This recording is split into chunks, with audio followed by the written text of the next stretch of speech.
Bismillahirrahmanirrahim. Assalamualaikum warahmatullahi wabarakatuh. Perkenalkan, nama saya Nur Laili, Prodi Hukum, NIM 202302014.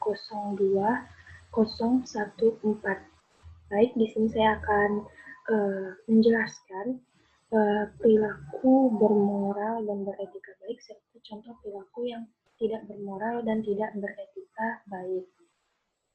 Oke, masuk yang pertama ya, contoh kasus tidak bermoral di negara ini. Salah satunya adalah korupsi. Nah, di sini menurut saya kasus moralitas yang bisa dibilang fatal atau berat pada saat ini yaitu salah satunya adalah kasus korupsi yang akhir-akhir ini terjadi dan terungkap oleh publik. Nah, tindakan moralitas yang dilakukan oleh para wakil rakyat ini ternyata tidak tunduk pada peraturan dan hukum yang berlaku di Indonesia. Hukum yang ada belum berjalan dengan maksimal karena hanya sedikit masyarakat yang tunduk dan patuh pada peraturan yang ada. Hal ini terbukti dengan banyaknya kasus korupsi yang ditangani oleh KPK. Dan ternyata kasus korupsi tidak hanya terjadi pada pemerintah pusat saja, tapi pemerintah daerah juga ikut tersandung sebagai pelaku tindak korupsi. Nah, maka dari itu, dari kasus-kasus korupsi yang terus terjadi di negara ini, itu semua terjadi karena para pihak yang berwenang, wakil rakyat, yang telah melakukan tindak korupsi dapat dikatakan bahwa mereka tidak memahami dasar-dasar moralitas dan etika dengan baik, sehingga tidak dapat berpegangan pada prinsip yang ada dalam menjalankan wewenangnya. Nah, jika memang ada saran atau solusi dari saya, mungkin keseriusan dalam membenahi ya sistem pemerintahan Indonesia. Hal ini tentu akan berhasil jika sistem pemerintahan, terutama pada wakil rakyat, saling bekerja sama dalam melakukan pembenahan. Pembenahan tersebut dapat dilakukan dengan adanya pendidikan moral agar semakin memahami bahwa moralitas merupakan hal yang penting agar seseorang dapat beretika. Dalam artian di sini bahwa para wakil rakyat tadi mampu bertindak sesuai dengan wewenangnya serta memahami batasan-batasan mereka sehingga tidak melakukan hal yang bukan kewajibannya, apalagi sampai merugikan hak rakyat sendiri. Itu kan tidak baik ya. Nah, oke, lanjut ke berikutnya. Contoh kasus yang bermoral dan beretika baik. Kalau tadi kan contoh kasus yang tidak bermoral ya atau tidak beretika baik. Nah, sekarang next yang kedua, contoh kasus yang bermoral dan beretika baik. Salah satunya yaitu memiliki sifat sopan, jujur, dan saling menghormati. Nah, di sini sifat jujur dan saling menghormati memang di mana-mana sebagai kunci sukses ya, dimanapun kita berada. Nah, jadi usahakanlah untuk selalu jujur dalam berucap dan bertindak. Dari sini saya menyarankan Anda boleh saja fleksibel mengenai hal lain, tapi Anda harus memiliki prinsip kuat dalam mempertahankan kejujuran Anda. Misalnya sebagai contoh, ketika ujian tidak mencontek, itu tuh kan merupakan salah satu etika dalam melaksanakan ujian secara jujur. Nah, kejujuran itu sendiri erat kaitannya dengan hati nurani. Berucap dan berperilaku jujur itu merupakan suatu sikap menghargai orang-orang di sekitar kita, sekaligus menghargai diri kita sendiri juga. Nah, sikap jujur sendiri menurut saya itu didorong oleh hati nurani. Jadi jujur sebuah nilai yang sumbernya dari hati, bukan pada omongannya saja. Jadi jujur itu kesadaran dimulai kualitas iman lah gitu, dapat mengantarkan seseorang menjadi jujur. Nah, kemudian ada juga sikap menghormati.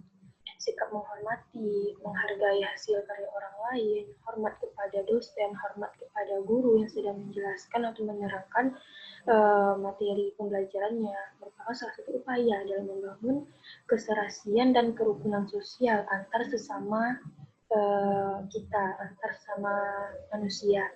Dan ingatlah bahwa menumbuhkan sikap menghargai orang lain dan menghormati merupakan sikap biji yang akan kita panen di kemudian hari. Nah, hormatilah orang lain sebagaimana Anda ingin dihormati. Nah, kemudian ada sopan santun juga ya. Sopan santun unsur penting banget dalam kehidupan bersosialisasi sehari-hari kita. Karena dengan menunjukkan sikap santunlah seseorang dapat dihargai dan disenangi dengan keberadaannya sebagai makhluk sosial di tempat dia berada. Dalam kehidupan bersosialisasi antara sesama manusia, sudah tentu kita memiliki norma-norma, etika-etika dalam melakukan hubungan dengan orang lain. Nah, dalam hal ini, sopan santun dapat memberikan banyak manfaat atau pengaruh yang baik terhadap diri sendiri maupun kepada orang lain. Nah, di sini sopan santun bersifat relatif ya, di mana yang dianggap sebagai norma sopan berbeda-beda di setiap tempatnya. Seperti sopan santun dalam lingkungan rumah, sekolah, kampus, pergaulan, dan lain sebagainya.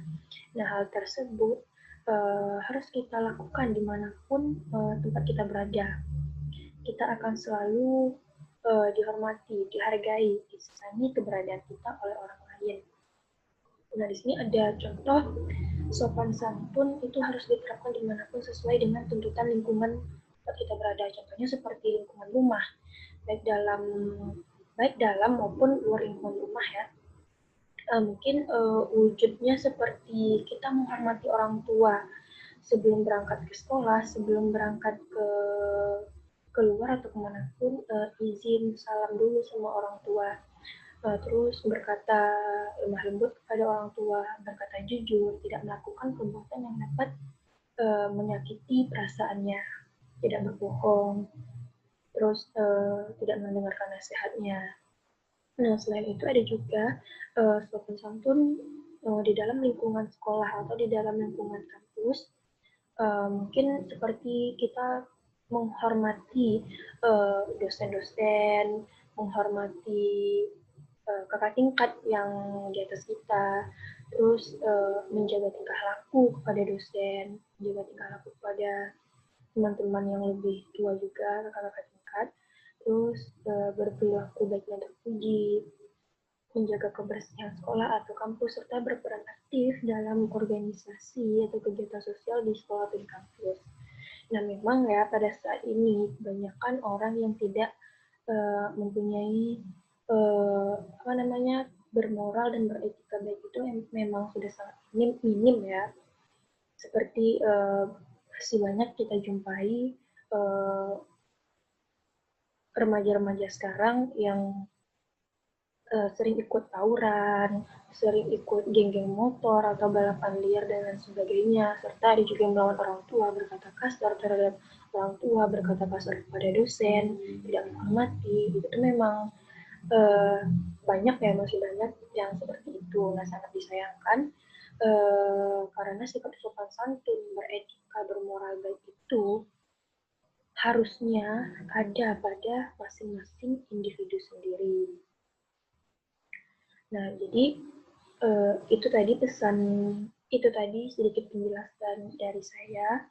Lebih dan kurang saya mohon maaf. Apabila ada kesalahan saya mohon maaf. Mungkin sekian dulu yang dapat saya sampaikan. Saya tutup. Wabillahi taufiq wal hidayah. Wassalamualaikum warahmatullahi wabarakatuh.